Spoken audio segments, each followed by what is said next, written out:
Hello and welcome to another auspicious day. Yes, that day is a Monday.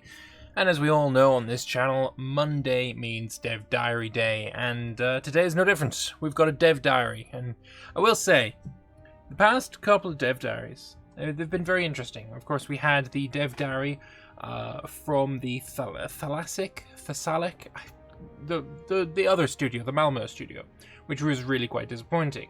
And then we've had the first real Dev Diary for the Marius update, which was literally the exact opposite. And now we've got another Dev Diary, again about Marius. We're keeping on the decent stuff that makes me invigorated and happy and optimistic. I'm an optimite when it comes to these Dev Diaries for this update, and today is no different. We've got, the first screenshot that you can see there just shows something really quite tasty now, doesn't it? So, let us just dive right in. If maybe I should have hidden this and have that scrolled all the way up, but it doesn't matter. Let's just get into it and talk about what this all is about. Hello, welcome to another Developer Diary for Imperator Rome and the 2.0 Marius update. Today, me and Braindrift will be talking about some changes coming to the Invention system. Yes, indeed. And you can see a little bit again about the new UI as well, which does look really quite special. I'm a fan of it, very much so. There's still things that I think would be nice to change, but yeah, on the whole, it's real nice. I will say though, Rome starting in the 1st of October 450 with only 10,000. Manpower is very, very interesting.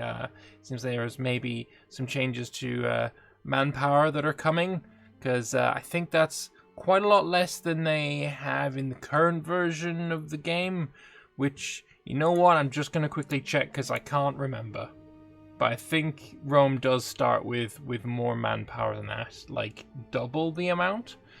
And unless this, generally when you see screenshots in these dev diaries, it's not a game that's been played for a few months. I mean, of course, it's a game that hasn't been played at all, because it's, the same date.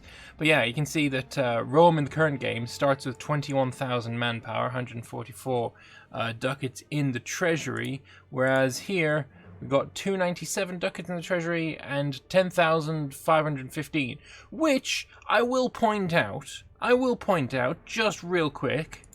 We have a look here, and we have a look on this little calculator here, 21,031, and then we could bring it back over here, bring calculator back again. If we divide this in two, we receive 10,515.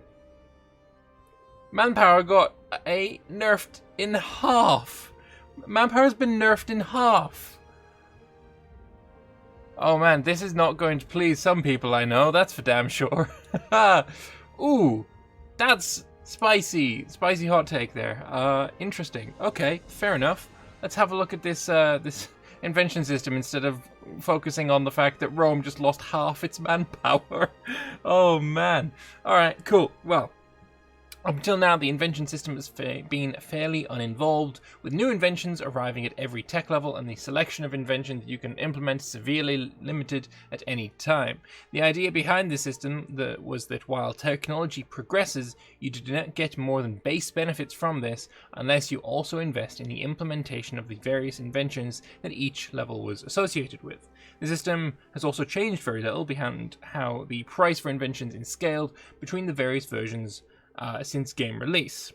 In the Marius update, the plan is to replace the Inventions system. Inventions are to remain, to some extent, gated by tech, but more importantly, Inventions are now in a tree structure, allowing you to choose in which direction you want to progress, planning ahead for what you want your country to be good at. If you want to be a naval power, you can progress down the naval portion of the military tree, perhaps even focusing on what type of ships you want to improve, lights over mediums, for example.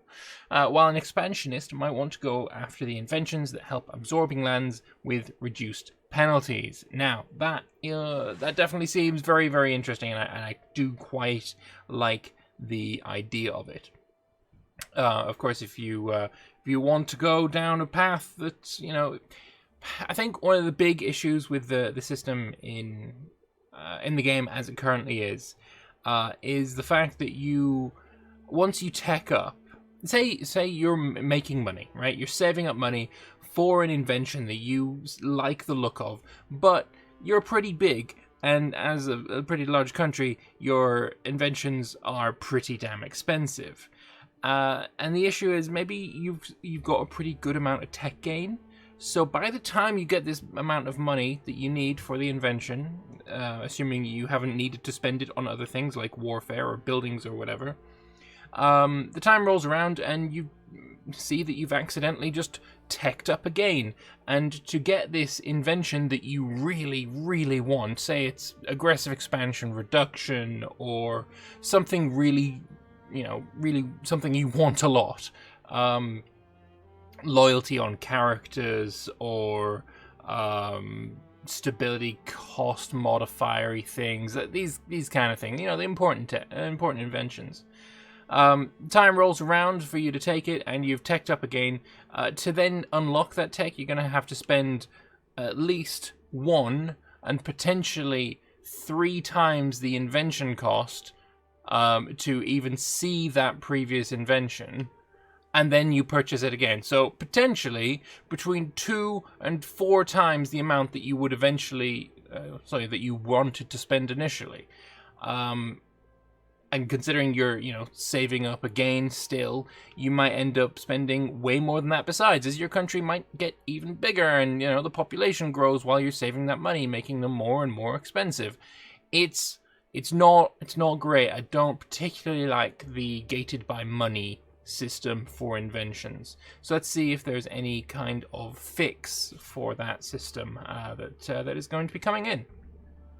The change also allows us to pay some of the benefits in the trees in a better way than the old system, where you would only ever have 3 inventions of each kind available at any time. Additionally, the new system will support country or culture-specific branches. I like that. We'll have new inventions added to better allow you to customize your country, interacting with laws, great wonders, and more. So, I will say here, country or culture-specific branches. I would also argue that there should be a government type specific branch as well. I feel like a tribal tree should definitely be a thing.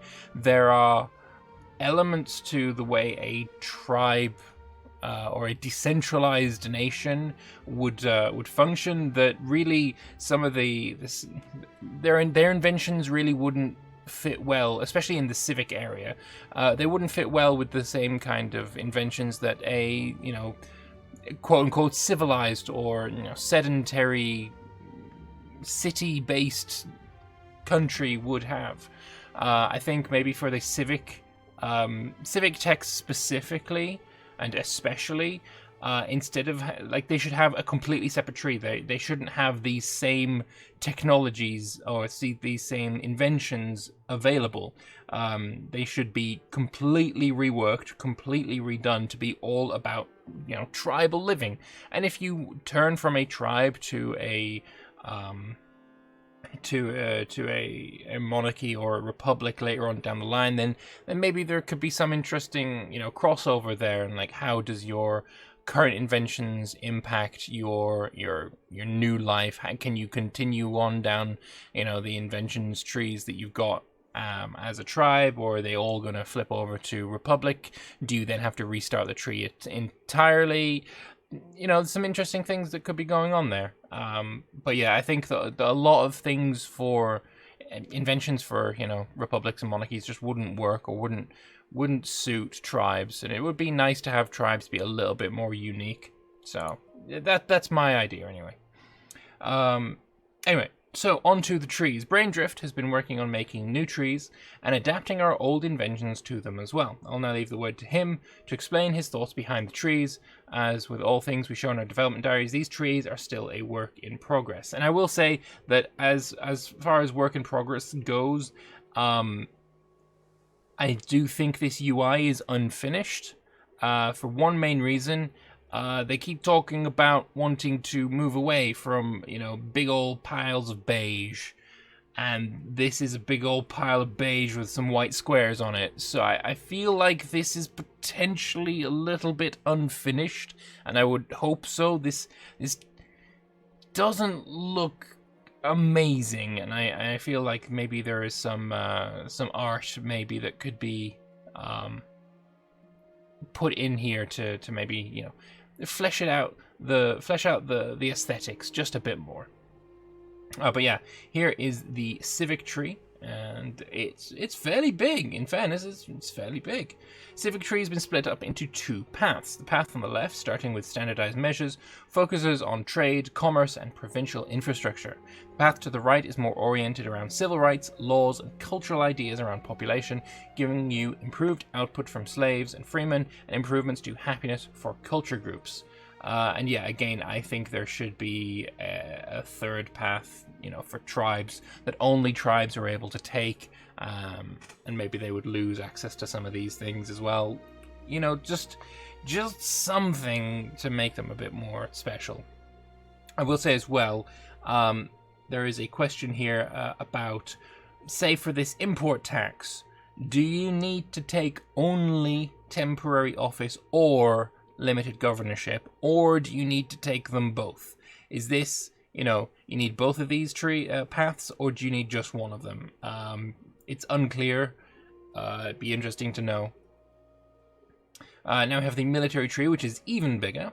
In the military tech tree, you'll find three main paths, each focusing on a specific area with the thought that it will make it easier to specialize. In the left-hand tree, you'll find most things related to naval warfare and ships. The middle tree is oriented around military culture and logistics, mostly with improvements around your land armies and the organization around them. The right tree focuses on inventions and war machines that empower your siege abilities, as well as fort defense.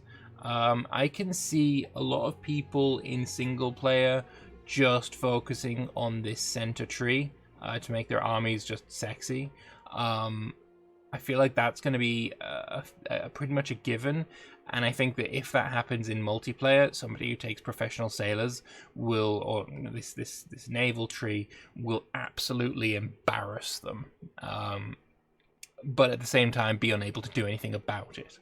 I do feel like maybe the naval tree is going to be slightly ignored by players, as naval stuff tends to be in Paradox games. It would be nice if that wasn't the case, but I fear like it might be. It might be. All right, moving on to the Oratory tree, which is a little bit smaller. But it's still fairly chunky. It's longer. It's not as wide, but it is, I feel, longer. 1, 2, 3, 4, 5, 6, 7, 8 versus 1, 2, 3, 4, 5, 6, 7, 8, 9, 10, 11, 12, 13. Yeah, so it's longer for sure, definitely. The Oratory tree has two paths which roughly can be described as foreign and domestic affairs, or perhaps the conqueror and diplomacy path. Left tree is oriented around inventions that give you reduced war score costs and lowered aggressive expansion impacts, but also increased loyalty and income from your subject states. The left tree focuses more on the internal affairs and diplomatic relations of your country, with a series of inventions that can increase the loyalty of characters within your nation and lowering corruption and tyranny. So yeah, I feel like this is going to be a must pick for most players as well. I mean, let's be fair, it's a Paradox game and people do like painting the map in their color in Paradox games, so we're probably going to see them be pretty popular laws to take. What I'm a little bit worried about at this point actually is that with them being completely split and absolutely no crossover whatsoever, we're honestly probably going to see people focus entirely on one branch rather than dipping into both, and so people will be like, oh, I've now got permanent ambassadors but no legal patronage. I feel like that's probably going to happen. I'm a little bit worried about that actually. I mean, especially with the military tree. I mean, personally, I can see myself going, you know, military artisans and material science. I feel like I could definitely see myself going down both these because, you know, sapping and that's +1 to your siege rolls really damn good. Siege ladders, I always take. Siege towers, I always take. Like, these techs for making sieges faster are huge to me. I can't see myself ever really focusing on wanting to take boats or better boats over taking faster sieges. Like, it's unlikely that these techs are going to be as enticing, and I'm worried that's going to be probably the case here as well. Yeah, I'm a little worried about that. Alright, moving on to the religious tree, which seems to have only a single branch. Alright. The religious inventions are organized into one big tree, but similar to the others, the paths will have different themes. The leftmost path is oriented around religious culture for both the civic and military area, where you'll find inventions such as tolerated cults and household priests that will lower the cost for divine sacrifices, or oath of brotherhood and military decorations that give you improved morale recovery for your armies. Middle path tries to capture the relation between state and religion, while the right path orients itself around inventions that come from the religious field. Alright, before we move on, again, just to talk about invention cost. I think that until you completely split inventions from gold, we're going to have issues. I feel like there needs to be... It can't be gold, because if it's gold, then you're going to always be like, oh, do I want to invent something, or do I want to build a fucking temple? It's a bit of a disconnect. Like, you don't... There needs to be something specific to inventions, right? Something specific to technology. Maybe the amount of... I really couldn't say. There just needs to be something there. Something to do with tech points. I really don't want to reintroduce mana. So I'm very much shying away from that. But there needs to be something else. Something that makes sense that isn't just, oh, here, fucking take 3 years worth of my income without any of the expenses taken into account, because that makes sense and that's how much they're going to cost. Yay! No, I hate that. There needs to be something else. And maybe I should have thought about what that something else was before mentioning that I want it to be something else, because I don't know at this point. It's something I would need to think about before giving a suggestion. Alright, let's move on. Most inventions will still focus on making your country slightly better at something. Modifiers, things like the strength of certain units, to population happiness for specific pop types, how good your country is at demanding land in wars, etc. The new system does, however, also support direct effects from inventions, or locking actions, laws, unit abilities, etc. behind them. Good. I want that more. Make inventions, matter more than just modifiers. Modifiers are fine. I'm not on like an anti-modifier crusade. My name isn't Darren after all. But I also think that, just having modifiers is a bit boring. There needs to be some meat. So unlocking laws, unlocking unit abilities, I'm good with those kinds of things, very much so. Instead of the implementation of a certain invention just getting you a better ship type, it might also get you a better port or a new ship.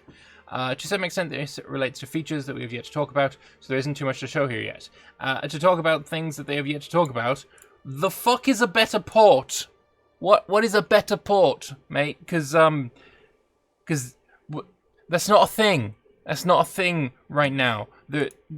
This port here in Ostia is just as good as this port here in Neapolis, right? They're fucking identical. There's no difference between them.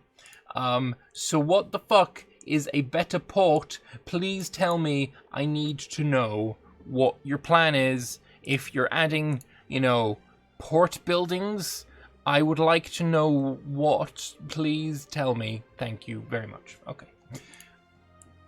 I think this is one of the most interesting tidbits in this dev diary.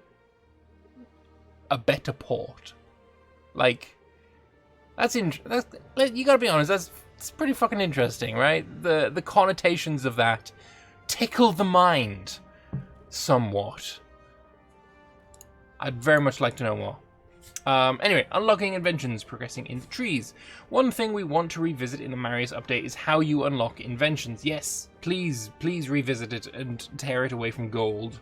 For now, the main way to do so will remain a gold cost. Damn it. Scaled on the number of pops in your country. Damn it. The idea being the implementation of an invention is more costly the larger your country is. Yeah, true, but having a larger country means you need to spend more on the maintenance of said larger country, so it doesn't scale as well as you think it does. This has in the past created situations very large countries really cannot afford to prioritize inventions. Yeah, true. I mean, just as an example, go to main menu. We're gonna switch to the Seleucids just in a moment, because the Seleucids have a very awkward issue in Imperator right now, where their inventions cost them slightly more than I believe is reasonable. Seleucids, you know, they're a fairly interesting nation. People will want to play as them, but if you want to buy an invention, I mean, they're 475 gold at the very start. I can take one invention. And considering we start at invention level 2, if I want to take any of the, you know, techs at level 1, well, good luck. So I can't take plus 10% heavy infantry discipline, which is, I think you'll probably agree, a pretty damn good bloody invention. Like, you'd kind of want this, because heavy infantry are pretty bloody good. But no, you can't. And if you want to spend 475 gold at the very start of the game, instead on an invention, rather than, you know, building up troops to fight the Antigonids or the Maurians, then you're an idiot.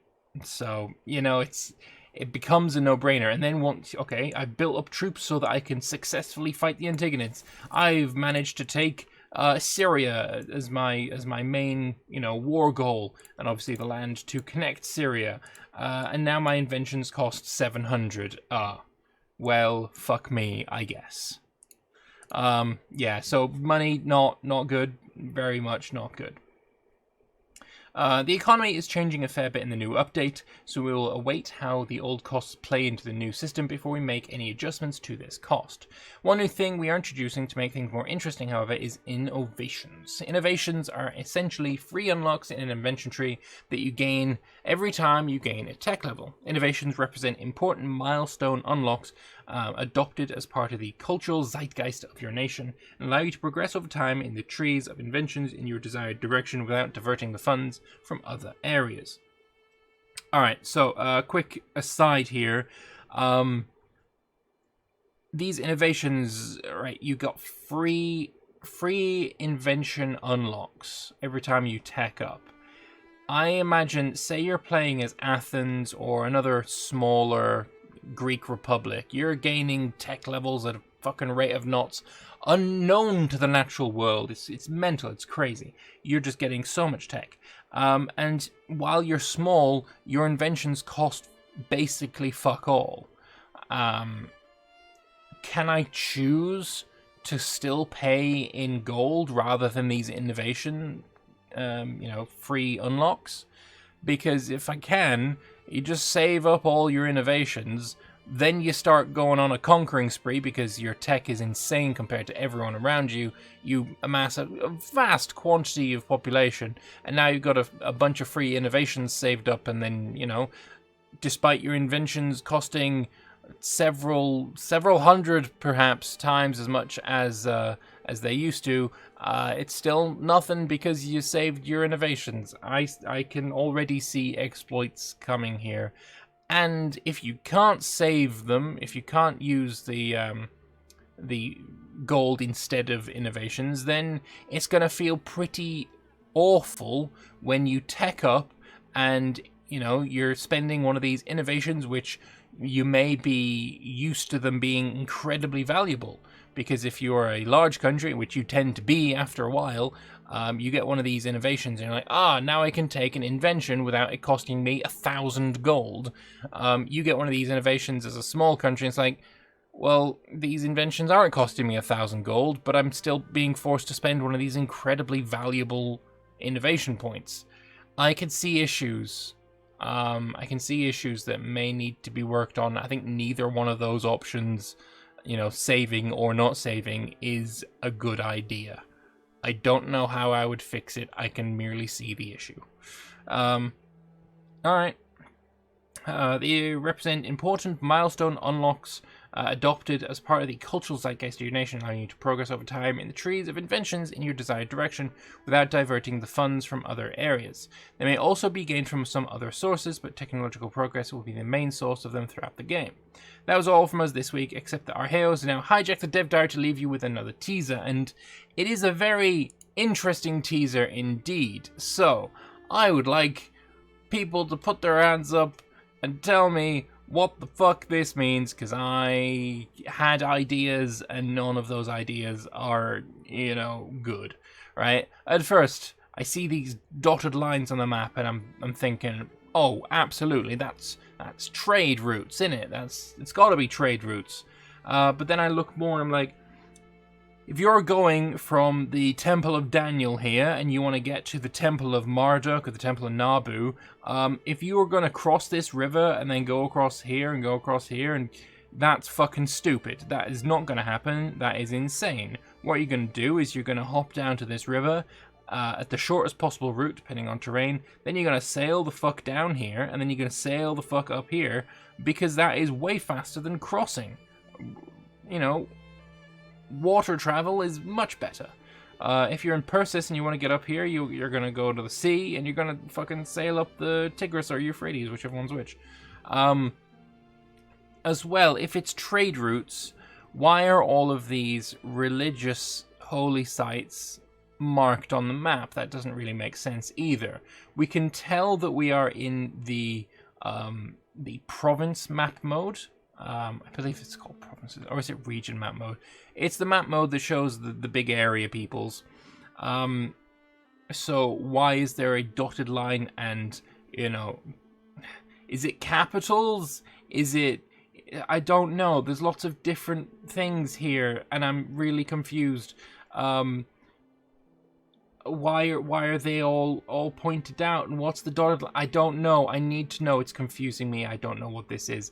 I would like you guys to tell me what you think it is, though. So, in the comment section below, let me know your thoughts. What the fuck is going on with this image here? Is it trade? Is it fucking pilgrimage paths? Is it road networks? I really don't know. So let me know in the comment section below, and we'll see if we can figure it out together. That'll be nice. So until next time, I'm gonna leave you now, because this dev diary was a pretty juicy one. I'm interested. I'm intrigued. I'm happy. I prefer this tree system to the current system. The current system is just not great.